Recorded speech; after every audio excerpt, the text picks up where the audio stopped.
استاد صبر کن، نزن. روی گچ نو قبل از اینکه رنگ رو اجرا کنی، مخصوصا برای رنگ اکریلیک و پلاستیک، قبلش باید روغن زیرکار بزنی.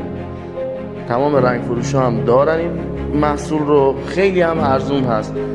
این روغن رو اجرا کنی روی گچ نو، دیگه رنگتون پوسته نمیکنه.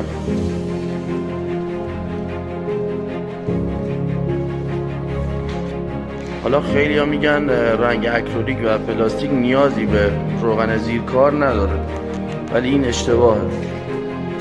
گچ نو رو حتما باید از این روغن بزنیم. اسمش هم روغن پای آبه، روغن زیرکار پای آب. همه رنگ فروش ها هم دارن. چندین سال عمر رنگ تو بالا میبره.